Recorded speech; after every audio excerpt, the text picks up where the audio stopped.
Hello, citizens of Gotham. My name is Graham Elwood, and you are watching the Political Vigilante. I almost forgot the name of my show. Thank God there's a PV hanging in the corner, so I know where I'm at. I obviously, I'm a filmmaker. I used to host a podcast with my friend Chris Mancini called Comedy Film Nerds. I have a published author about filmmaking, again with Chris, called the Comedy Film Nerd Guide to Movies. And I've watched a lot of movies over the years, and I talk a lot about political movies on this show. Not that often, but I have.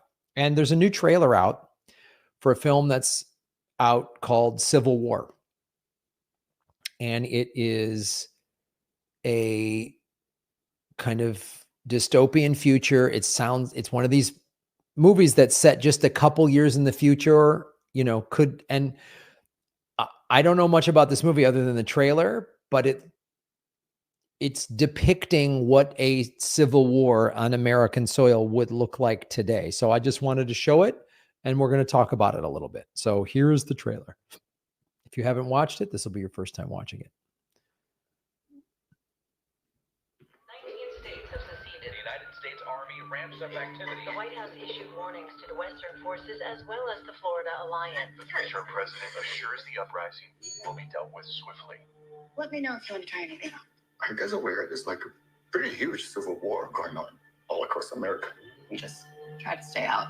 With what we see on the news, seems like it's for the best.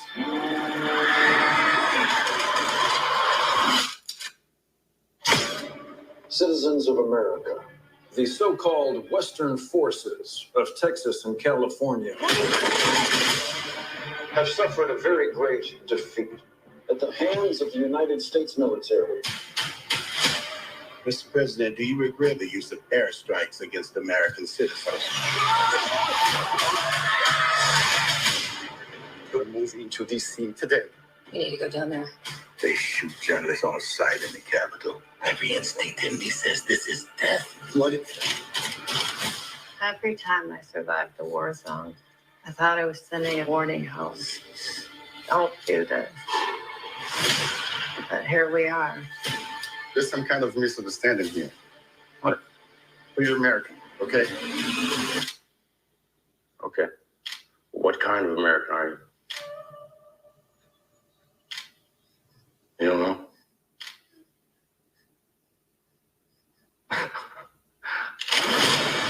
The Western forces will reach the White House on July 4th.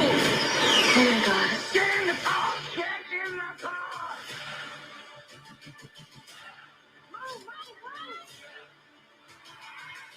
You're gonna hang back. I'm not hanging back. One nation under God, indivisible, with liberty and justice for all.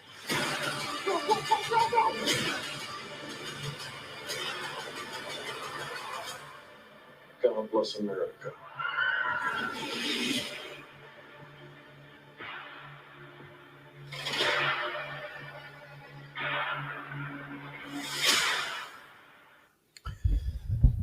Okay, so that, is, I'm curious to see the movie and see how they depict this. When I hear the Texas and California forces, that makes me go, would they join forces? Would California and Texas join forces? But I don't know. I don't know how they're going to play, but you heard in the thing, they're like 19 states have seceded, and the Florida Alliance and America just kind of fractures off, which is probably what would happen if this were to happen. I don't want a civil war to happen. This country is pushing itself into this. And when people are like, yeah, it's time to take to the streets and take back our country, it's like, this movie is going to show you what it really looks like, what it potentially could look like. And it's a thing I've always said, like, if you're all for some type of armed revolution, no American, not one single American knows what it's like to have a war on our soil. We don't know what that's like. Even trained combat vets, they went overseas to Iraq or Afghanistan or wherever, and they got to come home. Well, when the war is on your soil, there's no home. There's no safe haven to go. You don't get to have 2 weeks leave where you come back home and take your kids to Disneyland and stuff like that. So it's an interesting premise, and I'm curious to watch it and see how they deliver on this. But in watching this movie or watching this trailer, I thought, well, it could go down some crazy way like this, because think about it. Every state has a national guard, right? California has its own guard. Texas, Florida, Arizona, Illinois, every state, which means a state, some general could say, all right, our state we're all, doing this. And then you've got just all of the citizens in America that own guns. And what are they going to do? And if you're living somewhere where one of these like militias or the National Guard says join or die, you're either going to fight them or you're going to join them, or you're going to just have to, defend your little home. And if somebody comes in with a bunch of tanks and helicopters and more weaponry than you, all the AR-15s in the world aren't going to stop a, Apache helicopter that shoots rockets, that could level, downtown Los Angeles. So, I'm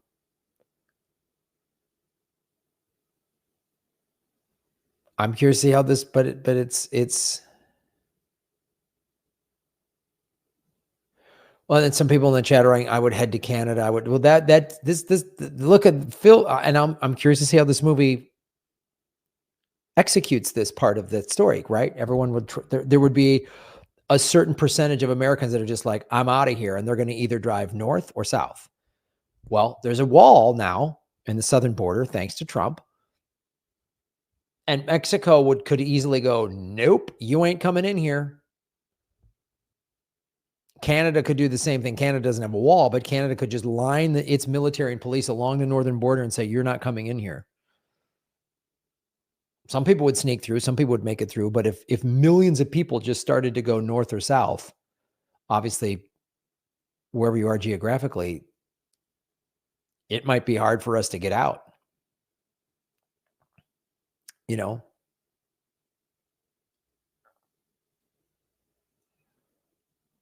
So, and my fear is if it's Trump versus Biden again, whoever wins, the other side will say, that was fake. You cheated. And then it's going to get violent.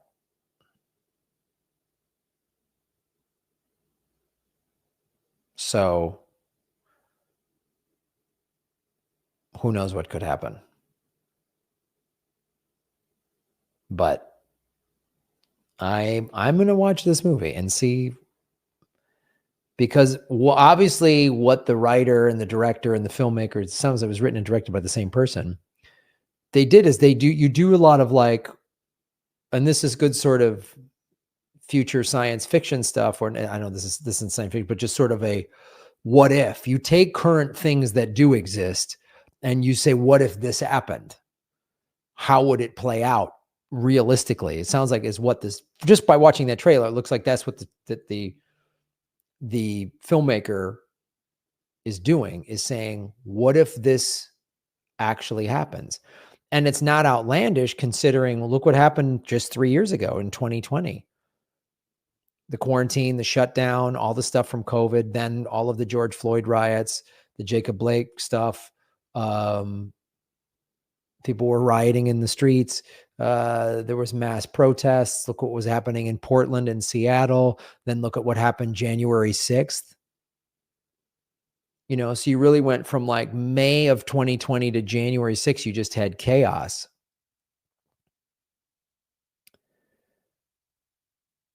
So it's not hard to think and go, and January 6th was nuts. And people who downplay it, are woefully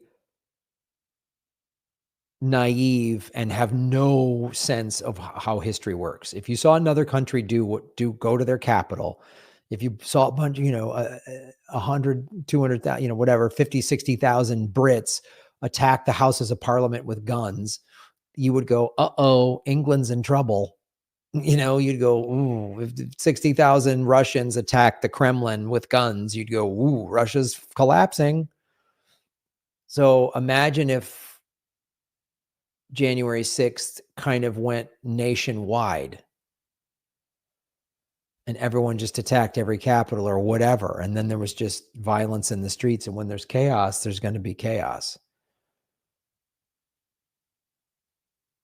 So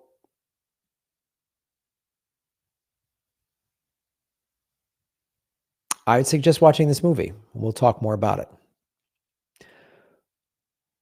I don't know, Civil War. I don't know if it's in movie theaters or it'll be streaming or what, but we'll all be able to watch it eventually.